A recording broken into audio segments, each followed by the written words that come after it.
Hey, what's up, soldiers? Chris here, caribbeanpot.com. Always a pleasure to have you guys here in the kitchen with me.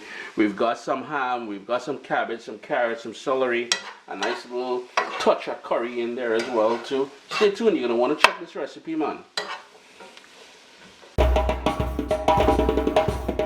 I'm using a wide non-stick pan, and the reason why I'm using a non-stick pan is because I don't want to add any fat to the pot. What I'm going to do is I'm going to go in first with some diced ham. Now traditionally, when my mom would do this recipe, what she would use is salted pork or salted beef, diced up very fine.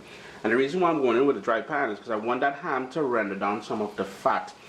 If you are using any sort of salted meat, you may want to pre-boil it a little bit first to remove some of the salt. With Christmas season, the holiday season just around the corner, I'm sure you're going to have some ham. You're going to be looking for something to do with that leftover ham, and this will be a great recipe. Smoked turkey, bacon, you can use just about anything with a little bit of smoky flavor and some fat in it as well.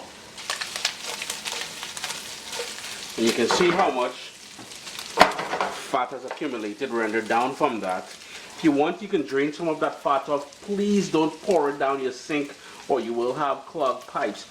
Just shrink quite a bit and we get some nice golden edges. I'm going to stop right there. Well, not stop, but I'm going to continue from there now. And I have here some onion.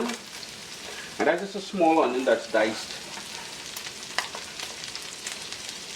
Some pimento peppers. If you don't have this, don't fret. You can use a piece of a bell pepper if you want. I had some left over from the summertime in my garden.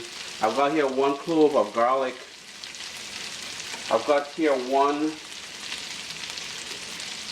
bird's eye pepper or chili pepper. One of these bad boys. Seeds and everything. That is totally optional. Remember, do what you can handle. I found some celery, 1 stalk of celery in the fridge. Yeah, and it's one of those things where mom would just clear out whatever she has in the fridge and add it to the pot there. In goes some black pepper.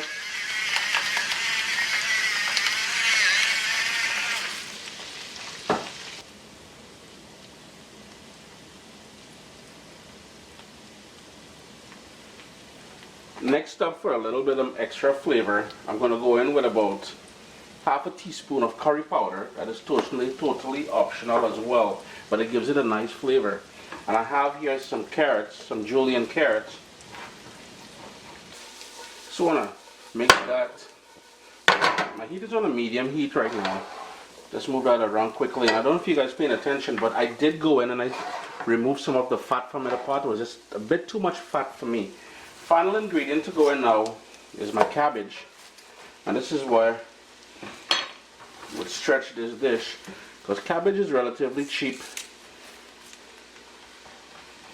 Now I know that the ham will have that sort of high salt content in there, so I won't go in too heavy with salt at this point, because I'm trying to cut back on the amount of salt that I use in my recipes and stuff like that. But you're free to add as much salt as you're comfortable with or to your liking. I'm famous for making a mess on the stove, so I'm trying to be gentle and flipping everything around. But this won't take long to cook now. You can personalize this by 1, adding how much salt, adjusting the salt, and 2, the sort of texture you like with your cabbage. I like my cabbage to have a slight crunch, so I won't overcook this. Now remember guys, you can also follow along on Instagram at caribbeanpot. Instagram at caribbeanpot. There's real vibes on there, man. Jokes and there's all kind of niceness, yeah? So check that out, man. It's been about 5 minutes since I added the cabbage. This is perfect for me, the sort of texture. So Chris here, caribbeanpot.com. As I said, always a pleasure to have you guys here in the kitchen with me. Remember to catch me up at caribbeanpot.com, on Instagram at caribbeanpot, Facebook, the real Caribbean Pot.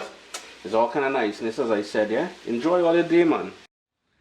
My little baby is here. We've got cookbooks, guys. WestIndianFoodCompany.com. Get your copy today.